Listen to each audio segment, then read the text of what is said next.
चुड़ैल को हुआ फौजी से प्यार। एक गांव की बात है। एक चुड़ैल थी जिसका पति मर जाता है तो वह उस गांव वालों को बहुत परेशान करती थी और जान से मार दिया करती थी। सभी गांव वाले इससे डरते थे और एक श्रापित गांव माना जाता था। तभी सभी गांव वाले इकट्ठा होकर बातें करते हैं कि इस गांव को श्राप लग गया है। उसी गांव में एक फौजी रहा करता था। फौजी को बुलाते हैं, सारी बात बताते हैं, पर फौजी यकीन नहीं करता है। फौजी कहता है ये सब अंधविश्वास होता है और चुड़ैल जैसी कोई चीज़ नहीं होती है, आप लोगों को गलतफहमी हुई है। फौजी उनकी बात नहीं मानता है। गांव वाले सभी परेशान रहते हैं। गांव वाले समझा कर थक जाते हैं, पर फौजी उसकी बात नहीं मानता है। गांव वाले चले जाते हैं। चले जाने के बाद चुड़ैल फिर से आ जाती है।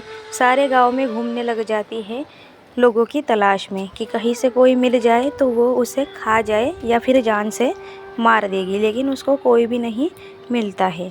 ऐसे ही दिन भर भटकती रहती है और रात को अपने घर चली जाती है। तभी उसको आते एक फौजी नज़र आया।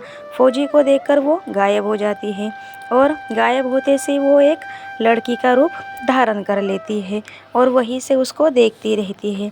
देखते ही देखते वह फौजी के पास आने लगती है और उसे पास आकर नज़दीक से देखती है। नज़दीक से देखते ही देखते उसको फौजी से प्यार हो जाता है। वह फौजी को बड़े अच्छे से और बड़ी प्यार की नज़रों से देखती है। फौजी अपने अपने ही चलने में लग जाता है और वह उस पर ध्यान नहीं देता है। तो चुड़ैल लड़की का रूप धारण की होती है। वह चक्कर खाने का ड्रामा करती है। नाटक कर वो गिर जाती है। तभी फौजी उसको अपनी गोद में उठा लेता है और सोचता है कि अब ये लड़की तो गिर गई है, मैं इसका क्या करूं, इसे अब मैं कहाँ लेके जाऊं, इसको क्या हुआ है। ऐसे ही सोच रहा था फौजी। फौजी सोच रहा था और उसको देख रहा था। सोचते सोचते उसने कहा कि मैं इसे अपने घर ले जाता हूँ। तभी फौजी उसको उठाता है और अपने घर ले आता है। घर लाते से ही वो उसको नीचे लेटा देता है और वो बैठता है चेयर पर और फिर सोचता है कि अब इसको जब तक होश नहीं आ जाता तब तक ये आराम करेगी। इसका होश में आ जाने के बाद पूछता हूँ इसको क्या हुआ था। तभी चुड़ैल सब कुछ देखती रहती है। चुड़ैल कोई बेहोश नहीं हुई थी, बेहोश होने का नाटक कर रही थी और देखते ही देखते वो उठकर खड़े हो जाती है और पूछती है कि आप कौन हो, कहाँ से आए हो और मैं कहाँ आई हूँ। फौजी कहता है कि मैं एक फ़ौजी हूँ, आप गिर गई थी, मैं आपको उठाकर लेकर आया, आप यहाँ आराम कर रही थी।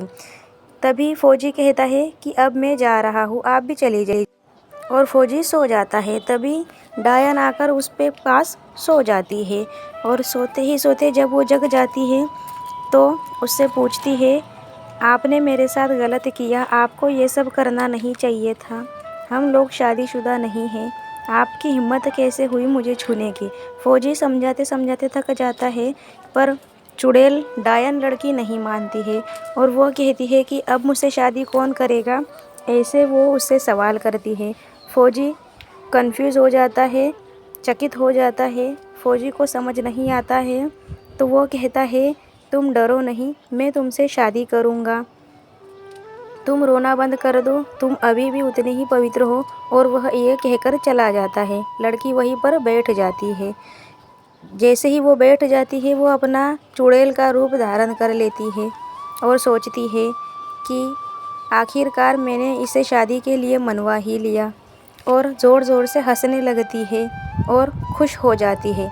तभी वहाँ पर ऐसे सोचते सोचते फौजी आ जाता है, लेकिन उसको पता नहीं चलता कि फौजी कब आ गया है। वह अपने चुड़ैल रूप में ही बैठी रहती है। जैसे ही फौजी पास में आ जाता है वह फिर से सोचती है कि अब मैं क्या करूं, हड़बड़ा जाती है और अपना रूप फिर से धारण करती है और लड़की के भेष में आने की कोशिश करती है, पर उसका रूप धारण नहीं हो रहा था। फिर वह सोचती है और ऐसे ही करके वो अपना रूप एक लड़की में परिवर्तन कर लेती है और एक जगह बैठी रहती है। तभी फौजी आकर उसके पीठ के पास बगल में बैठ जाता है और उससे कहता है तुम रो मत, हम दोनों शादी करेंगे, तुम मेरी पत्नी बनोगी, मैं तुम्हारा पति बनूंगा और हम दोनों एक संसार बैठाएंगे।